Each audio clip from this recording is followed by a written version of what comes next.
Ba-ba-da, ba-ba-da, ba-ba-da, ba-ba-da, ba-ba-da, ba-ba-da, ba-ba-da.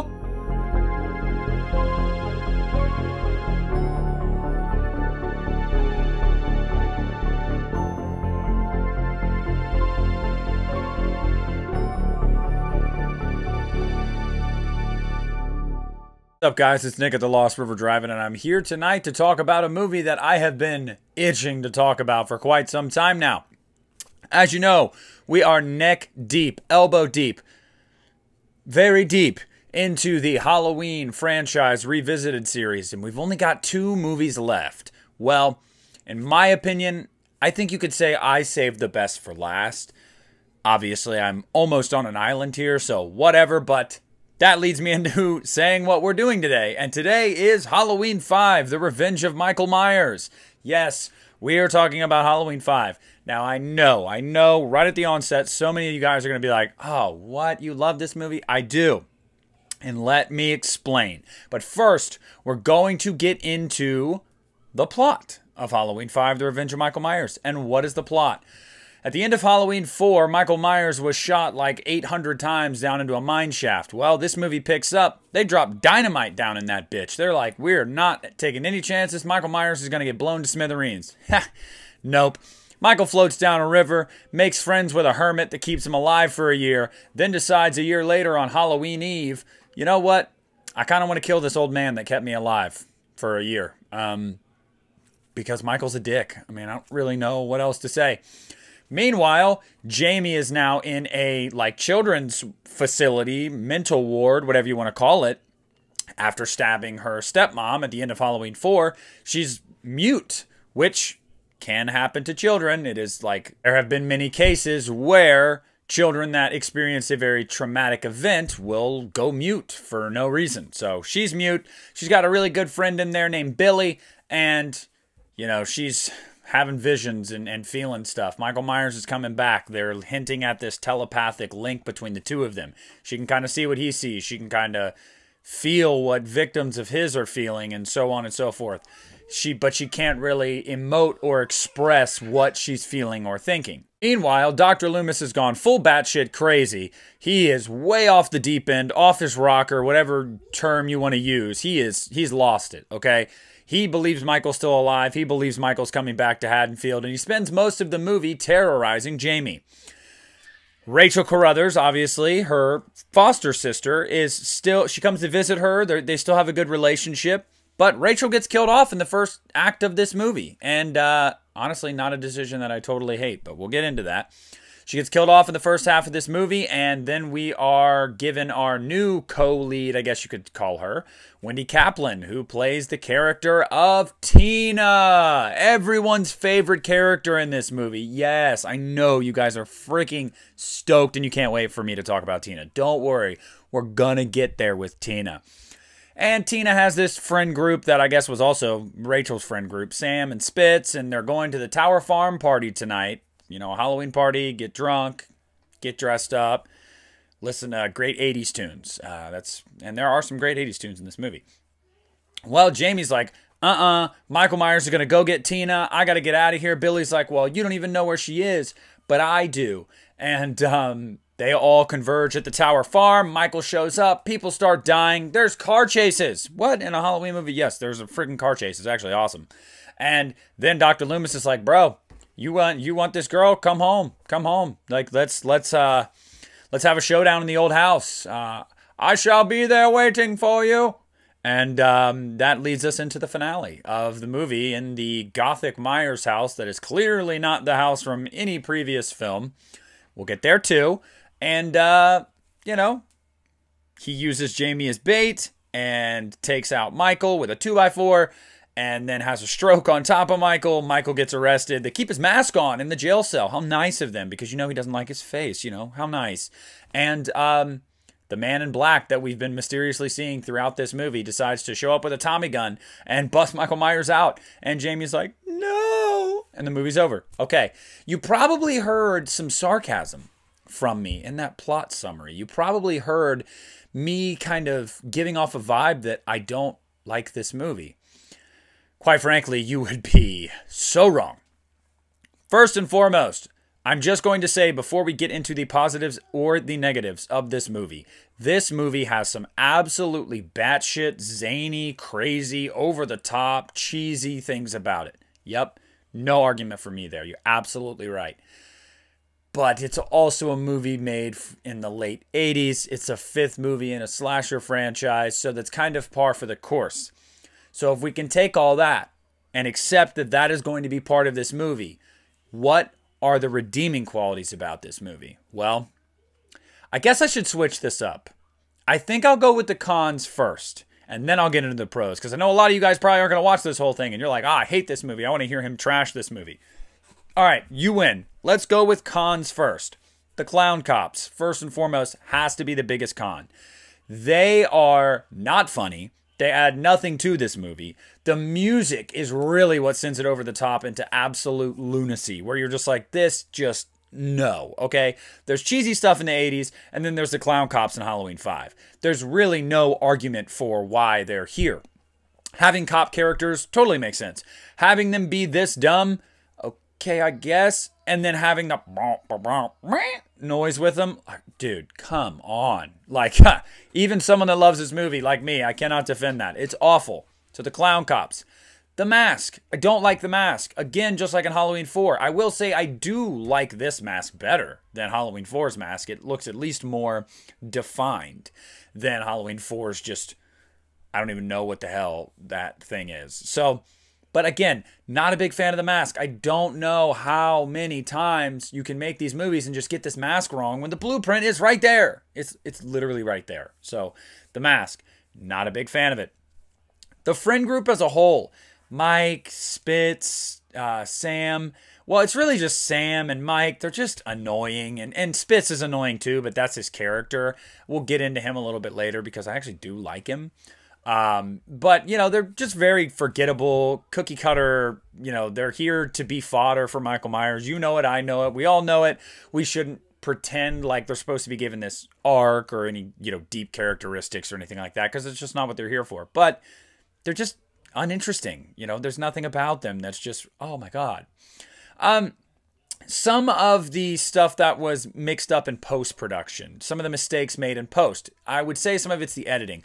There's some ADR that's in this movie where you can clearly tell the actor or actress is not saying what you're hearing. It is not matching up with their mouth at all, and that was just poor editing. I really don't know how else to put that.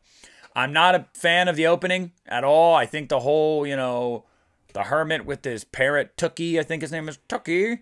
I can't remember. I think it's Tookie. At least it sounds like he's saying Tookie. That's just, it's really weird. And why he would just take this dude in that's covered in blood and gigantic with the mask on and just like lay him on this. I mean, it just was not thought out at all. It really wasn't thought out at all. It's just, it's a very weak opening. I mean, Michael at one point when he's floating down the river, you just, oh my God, it's just, it looks really bad. Like I'll agree, guys. It looks bad. And the inclusion of the Man in Black. The Man in Black and the whole Cult of Thorn angle just was clearly not fleshed out, and that was intentional. They were basically like, yeah, we're going to put this in the movie for the next movie to figure out. Why would you ever do that? I mean, so I agree. Although I do like how it is resolved in Halloween 6. I really do. It is just unnecessary in this movie. It makes no sense. It just leaves you questioning. And the dude kicks a dog getting off a bus. What a dick, man. Like, what a dick. So, yeah, there are cons with this movie. I could probably pick out, 10 other nitpicky things here and there. But those are the things that really come to mind with me when I get into the cons of the movie. But we got a lot of pros. Getting into the pros of this movie, I love Danielle Harris in this movie. To ask a little girl, just like in Halloween 4, to carry a movie, to be the lead in a movie, is already difficult. How many child actors can you really think of that, oh my God, they really steal the show? She did in Halloween 4. Then to ask her to do that again while playing half the movie mute, that ain't easy. And she nails it. I think that Danielle Harris in this movie, whether it's through just her body language that she has to use the first half of the movie, she is amazing. I love her in this movie. Danielle Harris, got to give her credit. I'm just going to say really overall the acting from all the main characters. Rachel's not in it a long time, but I like Rachel. Donald Pleasance, although Dr. Loomis is so far off the deep end in this movie, narratively that makes sense. That's kind of the point. He would be there realistically at this point where it's just like, dude, I don't care. Where's he at? I'll kill anyone to get to this guy. Like, I want him dead. Beau Starr, although in a much diminished role from the previous movie. I like Beau Starr a lot in this movie. I like Wendy Kaplan. I'm just going to say it. I think Tina's fine. Is she annoying at times? Yeah, dude, it's the 80s. She's in like late teens, early 20s chick in the 80s. I mean, I feel like we've seen characters like that in 80s horror movies, but we don't like focus on them so much. Maybe because we accept it, but it's Halloween. Why is there a character like this in Halloween? I think it's because people were just missing Rachel. I don't think it was really specifically about Tina. I think it was just like, oh, well, they took Rachel and gave us this. I like Tina. I have no problem with Tina. Wendy Kaplan, I think, does fine in the role, and you know what? Screw it. I like Tina. Team Tina. Everyone who bought a Team Tina shirt at the Lost River Drive-In Teespring, thank you so much. If you guys want a Team Tina shirt, I'll put the Teespring link down below. Got to get our Team Tina stands together. We really got to band together and stick up for Tina. I love Don Shanks as Michael Myers. Similar to Tyler Mane, he's really big and brooding and like menacing, but I love the way he walks. This Michael Myers is more to what the original Michael Myers was, to me, at least in the sense of he's got this kind of like glide about him. He doesn't seem so robotic like you got with Dick Warlock and at parts with George Wilbur in part 4, although I think Wilbur's fantastic in part 6. I really like the portrayal of Michael. Like I said, I have my issues with the mask, but I really like the way Don Shanks, played Michael Myers. I thought he did a good job. The cinematography, just the filmmaking aspects of this movie, I think are great. Dominique Alton-Gerard is a little-known director. He did The Omen 4. He did a couple movies, B-rate movies in the 80s, and I love what he brought to this. He brought a foreign flair. You can tell he's a French director, and he really he spiced certain things up. There's a shot in the movie where I love the shot where they're wheeling Jamie on the gurney and the camera like flips and it's like upside down. He even says on the commentary that they told him that was a film school student shot. And I love it personally. I love the way it looks during the day. The sun, the orange, the yellows, the reds are really bright and vibrant. And there were so many poor transfers of this movie on home video that we could never really appreciate it for like the just technical skill that was applied to this movie. And you really see it in the Halloween 5 4K from Scream Factory. I'm telling you guys. I mean, even people that aren't fans of this movie, they watch that 4K transfer and they're like, damn, this actually looks really good. Because I do believe that he had a very good eye and, visual storytelling was a strength of his. And I really like the way this movie looks. I like a lot of the shot choices, the colors, and that goes to the barn sequence, which is absolutely beautifully lit and shot. And I mean, there's so many great things about that scene, the car chase scene. But that'll lead me into my next pro, I guess. Don't want to get too long-winded in that answer and just go with the finale is, I love the third act of this movie. The end of the second act and the third act, whether it's the barn sequence at the Tower Farm, the car chase, the chase through the woods on foot, and then getting to that gothic Myers house. Now, Dominique Alton-Gerard talked about on the commentary, they knew that this was not going to resemble, they couldn't get a house to resemble the original Myers house because of the demands of the script. The script demanded, a laundry chute, an attic, a basement, all these types of things, that they really wanted to keep in the movie. So they knew they needed a huge house. And if they're going to do that and, pull away from the source material with the way the house was initially, you couldn't have done better than what they did, in my opinion. Giving me this gothic, boarded up mansion. I mean, this belongs in like the 60s. It is just beautiful. It oozes atmosphere. I mean, it reminds me of old school Universal monster movies. It's lit well. It is just, it is so atmospheric. I love it. That gothic noir look and feel to this third act is just great. I love the setting. The suspense, there's suspenseful moments in this movie. I feel like some of the Halloween movies, especially, as we get later on, we don't get a lot of suspenseful scenes. I'm sorry, but Jamie in the laundry chute is suspenseful. The car chase is suspenseful.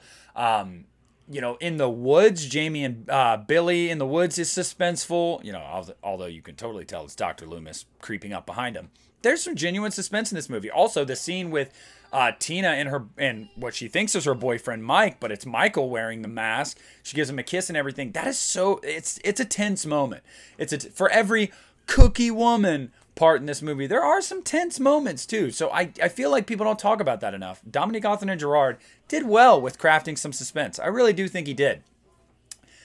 More pros, I love some of the kills. I absolutely love some of the kills in this movie. This movie fought an X rating, and we got to see a little bit of the gore footage on the 4K release from Scream Factory that was cut out of the film, and it added a little bit more for sure. And I would have loved to keep the scene of Jamie getting stabbed in the leg because I felt like that just upped the stakes so much. So bummer that got cut. But I love some of the kills in this movie. I think that they're bloody enough. I could have gotten more, but the MPAA in the late 80s was really neutering everything. I really like it. I like the kills in this movie quite a bit. Some of the just practical effects are great. Even if there are bad cuts in there. The practical effects and the gore effects are really good. I like them. I like Billy. I think I already mentioned that, but I like Billy, and I had Jeffrey Landman on the channel last year, and he gave me a great interview. I loved talking with Jeffrey. He is such a kind man, and I've always liked the character of Billy. I thought he was great for Jamie to have a friend like that, and yeah, so I like their relationship. I think it's very organic. They bounce off of each other very well. I like the music. I like the score. In the opening, I should have also mentioned the very opening with the carving of the pumpkin, all like just quick cuts and noises, and it's awesome. That opening is awesome, and the way the theme is ratcheting up. I think that this is Alan Howarth's best score, I think, in the Halloween franchise. It's Halloween 5, because it took a lot of the classic themes. He did something new with them, but there seems to be this kind of gravitas behind them. I like the score a lot in this movie. Look, I don't know what else to say. I could go on and on about this movie. Like I said, I can totally admit its flaws, but I think that some of the times people will get caught up in the flaws and not see the good. Or they'll hear the overwhelming sentiment that Halloween 5 is trash, and they'll kind of jump on that bandwagon because they don't want to be the person that sticks out saying, hey, I actually think it's not that bad. Because it's really not. To be as rushed as it was, and to take on, especially the ending of the fourth movie, where do you go from there? You can't have this little girl being the killer. And I still agree with that. You couldn't have done that. I don't think that would have worked, and I think they made the right decision. I thought that, all things considered, they gave us a pretty good movie. That's, as much as there are dumb things in it, there's some really great things too. There's some strokes of brilliance in this movie, and I really do like this movie quite a bit. I love this movie. This is one of my favorite Halloween movies. I actually have it as number 3 in my franchise ranking. Part of it was because it was the first one I ever saw on AMC Monster Fest or Fear Fest. I think it was called Monster Fest when I was a kid. It was the first Halloween movie I ever saw, so it's just nostalgic. It's just kind of burned into my memory. My feelings and thoughts and memories of Halloween stem from Halloween 5. So nostalgia is a hell of a drug, absolutely. But I'll tell you one thing, nostalgia or not, I just think that there's some really, really good things in this movie, and it kills me to see people not be able to recognize that more. So if I was going to give Halloween 5, The Revenge of Michael Myers, a rating out of 5, am I biased? Yes, I am. I'd give it 4.5 out of 5 stars. I just love this thing to death. I love it to pieces, and so glad it exists. And yeah, I'm totally happy to be a lone wolf here praising this movie, and just, I don't know, I'm not ashamed. And I hope if you guys love this movie too, let me know down below. If you hate this movie, let me know down below, but try to be nice. Be nice to each other, and be nice to me. I'd appreciate that. Thank you so much for watching this video. Please leave a like, comment down below. Again, subscribe to the channel if you haven't already. Also, if you are a patron or you're thinking about becoming a patron to the Lost River Drive-In, this message is to all my patrons. I have not figured out how to update this on Patreon to show all you guys, so I'm just going to say it here. If you watch my videos and you're a patron, here you go. I'm starting new perks. The $5 tier of the Patreon is going to include a video request. You will get a video request or a live request, whether you want it to be a live stream or a video request of your choosing, just for becoming a patron. Also, for $5 and $1 patrons, you will be entered in to a raffle, drawing, whatever you want to call it, every month for a digital code. It could be a random digital code. I buy a lot of movies, as you guys know. So I'm just going to keep these digital codes, and once a month, I'm just going to give them out to a patron. Maybe it'll be twice a month, depending on how many movies I bought that month. So again, couple new cool perks to be a part of the Patreon. I'm trying to spruce it up and kind of give more reasons to want to be a patron, because that is the lifeblood of my channel. It helps me be able to go out and buy these things, be able to get equipment for the channel, and to further what I'm trying to do in my, YouTube hobby slash kind of career a little bit. So that is the best way to support me, is the Patreon. So again, Blu-ray and 4K digital codes monthly, and also I'm totally forgetting what I just said. No, I'm not. Video requests. I'm going to let you know, I will do all of them. Any request, you get one request, I will do it, as long as it's not something totally off the wall. You guys know me well enough to know, as long as it's not totally off the wall, okay? Take that for what you will. But anyway, thank you guys so much for watching. This is Nick at the Lost River Drive-In, and I am pulling out.